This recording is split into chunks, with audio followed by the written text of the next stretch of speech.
আল্লাহ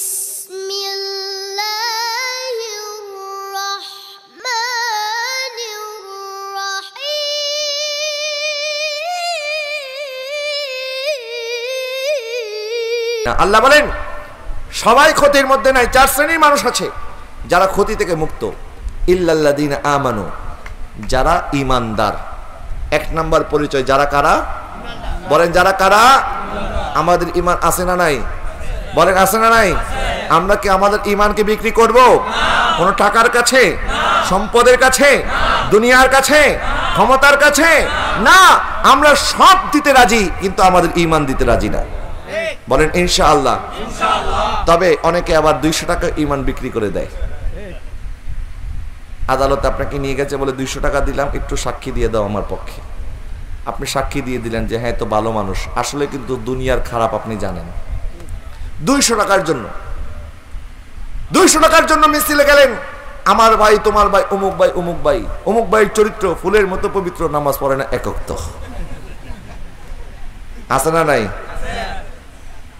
200 টাকার কাছে আপনি জানেন এই লোকটা যদি পাশ করে এলাকার মধ্যে মাদক বাড়বে, জিনা বাড়বে, ব্যভিচার বাড়বে, সব আপনি জানেন। তারপরও আপনি 200 টাকার লোভে স্লোগান দিতে চলে গেলেন, 200 টাকার জন্য আপনি মিছিলে চলে গেলেন।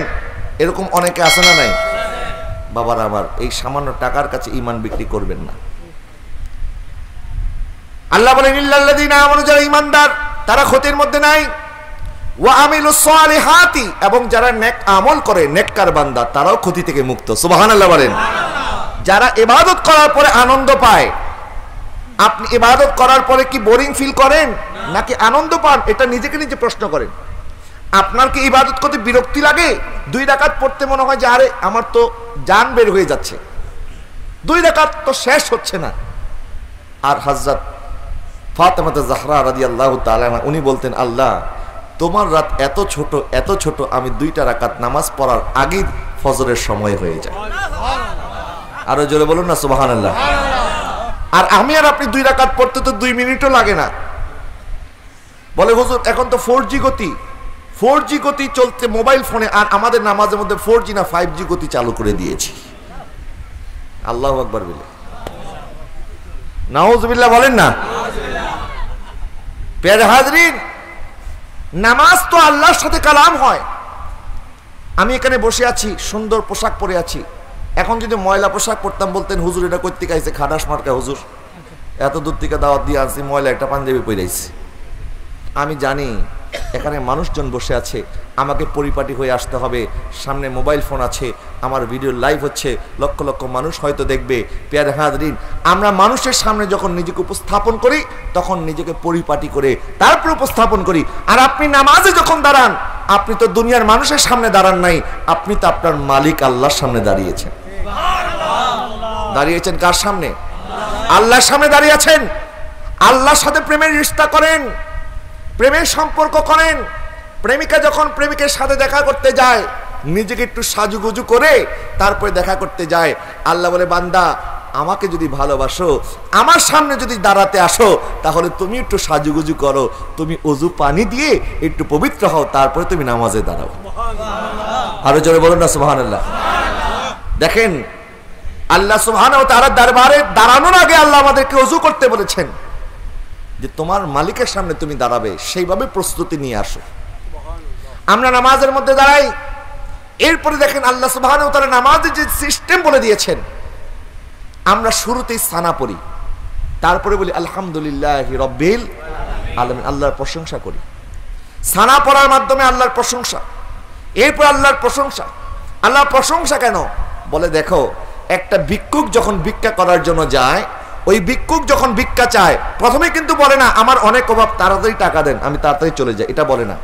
ভিক্ষুক দরজায় গিয়ে আগে আপনার জন্য দোয়া করবে, বলে আল্লাহ এই বান্দার প্রতি রহমত নাজিল করো, আল্লাহ তার সন্তানগুলিকে সুস্থ রাখো, বদ নজর থেকে হেফাজত করো। কিরে ভিক্ষুক আইসুস ভিক্ষা করতে, এগুলি কেন দোয়া করো? বলে আরে এগুলি দোয়া করলে যে ভিক্ষা দেবে তার মনটা একটু নরম হবে। কথা বলেন না, ঠিক কিনা? তা আপনার মন নরম করার জন্য ভিক্ষুক আগে আপনার জন্য দোয়া করে, আপনার সন্তানের জন্য দোয়া করে, তারপরে বলে আমি গরিব, আমি কাঙ্গাল, আমাকে কিছু দান করেন। তখন মানুষের মনটা নরম হয়ে যায়, তখন ওই মানুষটা তার জন্য দান করে। ঠিক একইভাবে আল্লাহ বলে নামাজে যখন দাঁড়িয়েছো, আগে সানা পড়ো, তারপরে সূরা ফাতিহা পড়ো, এবং বৈঠকের মধ্যে আমি আমার রসুলের প্রতি দুরূদ পড়ো, কারণ রসুলের দুরূদ আমার বড় পছন্দ।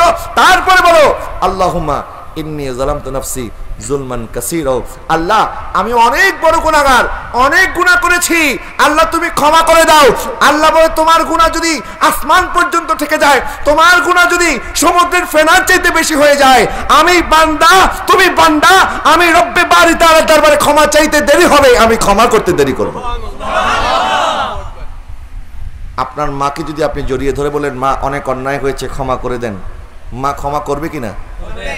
আর আল্লাহ তো তিনি যিনি আমাদেরকে দুনিয়াতে শুধু পাঠায় নাই, যিনি আমাদেরকে সৃষ্টি করেছেন। আল্লাযী খালাকাকা ফাসাওয়াকা ফাআদালাক ফি আইয়ি সূরাতিন মা শাআ রাক্কাবাক, যেই মা তার সন্তানকে এত বেশি ভালোবাসে, ওই মার চাইতে হাজার কোটি গুণ বেশি আল্লাহ তার বান্দাকে ভালোবাসে। কথা বলেন না ঠিক কিনা? নবীজি তুলনা করছেন, উদাহরণ দিচ্ছেন। বলে এক ব্যক্তি কিছু সামান নিয়ে মরুভূমিতে রওনা হয়েছে, মুসাফির।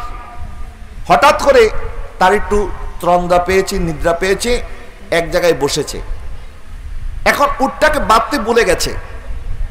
উটের পিঠে তার সামানও ছিল, খাবারও ছিল। এখন ঘুম থেকে যখন উঠেছে, উঠে দেখে তার পাশে আর তার উট নাই। বলেন তার উট। এখন ওই ব্যক্তির কি অবস্থা? চতুর্দিকে মরুভূমি। এখন মরুভূমির মধ্যে উট হারিয়ে যাওয়া মানে জীবন হারিয়ে যাওয়া। মালাকুল মউতের জন্য অপেক্ষা করা ছাড়া এখন আর কোনো উপায় নাই। এখানে তাকে কে খুঁজবে, কে বাঁচাবে তাকে? তখন তার স্যাটেলাইট ছিল না, তখন তার মোবাইল ফোন ছিল না। এখন ওই ব্যক্তি বসে আছে, মৃত্যুর প্রহর গুনছে, মৃত্যুর প্রহর গুনতে গুনতে আবার ঘুমিয়ে পড়েছে। যখন আবার ঘুমিয়ে পড়েছে, ঘুমানোর পরে ঘুম থেকে জাগ্রত হয়ে দেখে ওই হারানো উটটা আবার ফিরে এসেছে। সুবহানাল্লাহ বলে না? আচ্ছা, ওই হারানো উটটা ফিরে আসার পরে ওই বান্দা কত খুশি? আমার নবী বলেন ওই বান্দা কত খুশি আমার থেকে শুনো। ওই বান্দা এত খুশি হয়েছে, আল্লাহকে বলে আল্লাহ আনতা আবদি আনা রব্বুক, আল্লাহ আপনি আমার বান্দা, আমি আপনার রব। অথচ বলা দরকার ছিল ইয়া রব আনতা রব্বি আনা আবদুকা, আল্লাহ আপনি আমার রব, আমি আপনার বান্দা। কিন্তু আনন্দের চোটে এই যে হারানো উটটা ফিরে পেয়েছে, হারানো উটটা ফিরে পাওয়ার পরে জোশের ঠেলায় হুশ হারিয়ে গেছে। এখন হুশ হারিয়ে আল্লাহকে বলতেছে আল্লাহ আনতা আবদি আনা রব্বুক, আল্লাহ আপনি আমার বান্দা, আমি আপনার প্রভু। আমার নবী বলেন ওই বান্দা হারানো উট ফিরে পাওয়ার কারণে যত খুশি হয়েছে, আল্লাহর কোন বান্দা গুনাহ করার পরে যখন তওবা করে তখন আল্লাহ তার চাইতে বেশি খুশি হয়ে যায়। আরো জোরে বলুন না সুবহানাল্লাহ।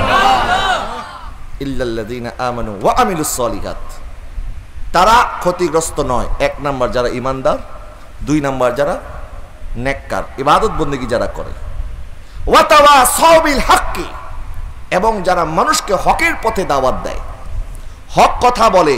অনেক সময় অনেকের কাছে হক কথা ভালো লাগে না, বলে আমার কাছে হক কথা কেন বলে? হক কথা অনেক সময় তিতা লাগে, লাগে কি না? তো তিতা লাগলেও কি হবে?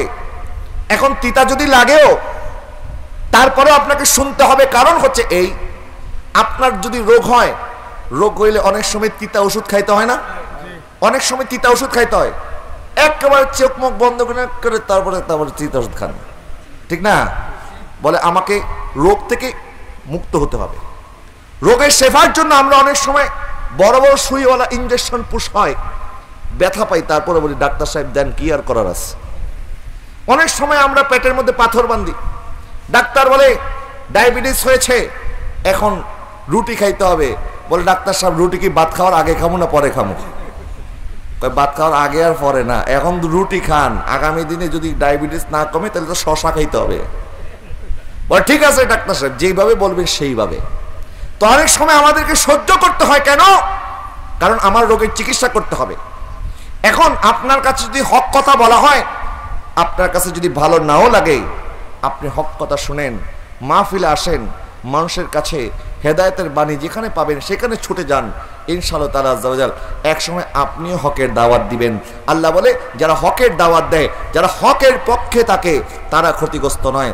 ওয়াতাওয়াসাউ বিল হাক্কি ওয়াতাওয়াসাউ বিস সবর, এবং যারা মানুষকে সবরের দাওয়াত দেয়। একটা মানুষ বিপদে পড়েছে আর আপনার কাছে এসেছে, আপনি বলেন ও তোমার তো অনেক গুনাহ, এই জন্য মনে হয় তোমার এত রোগ বালাই বিপদ আপদ সারে না, না তোমার দ্বারা কিছুই হবে না। আপনি আরো মানুষের ভিতরে ভয় ঢুকিয়ে দিলেন, তার ভিতরে একটা আতঙ্ক ঢুকিয়ে দিলেন। না না না, মানুষের ভিতরে আতঙ্ক ঢুকাবেন না, বরং কেউ যদি আপনার কাছে বিপদে পড়ে আসে, আপনি তার বিপদ সারাইতে পারেন আর না পারেন, অন্তত মুস্কি হাসি দিয়ে দুইটা কথা বলবেন। বলবেন, ভাই তোমার মাথার উপর যদি পাহাড়ও থাকে, যে আল্লাহ তোমার মাথার মধ্যে এই বোঝা দিয়েছে, ওই আল্লাহ তোমার বোঝা হালকা করে দিবে। মানুষকে কখনো নিরুৎসাহিত করবেন না, মানুষকে কখনো বিপদগামী করবেন না, ভুল পথ দেখিয়ে দিবেন না। প্যারে হাজির, আল্লাহ পাক বলছেন ওয়াতাওয়াসাউ বিল হাক্কি ওয়াতাওয়াসাউ বিস সবর, যারা সবরের তালকিন করে, সবরের দাওয়াত করে।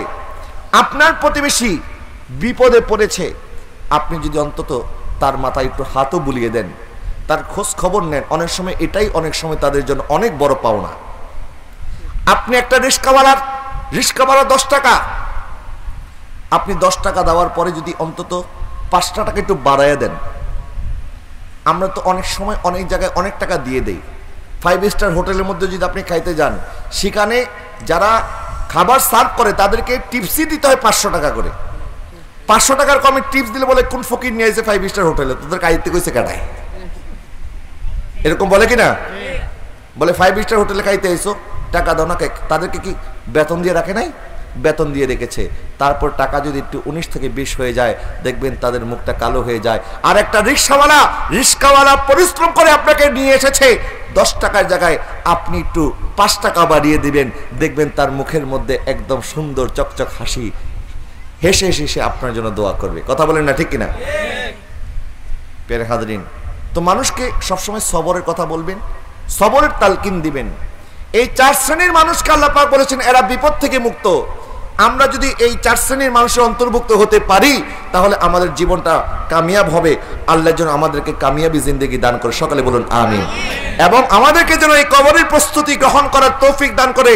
যেই কবরে আমার নবী আসবে, কবরের নবীকে দেখার সাথে সাথেই যেন আসসালামু আলাইকা ইয়া রাসূলুল্লাহ বলে নবীকে সালাম দিতে পারি, এবং নবীকে যেন বলতে পারি, ইয়া রাসূলুল্লাহ আপনি নবী অনেক কষ্ট করেছেন, আমরাও আপনি নবীর পথ অনুসরণ করে আমাদের জীবনটাকে কাজে লাগিয়েছি এবং আপনার সুন্নাহ অনুযায়ী জীবন যাপন করেছি, আমরা যেন সেইভাবে আমল করতে পারি। সকালে বলুন না আমিন।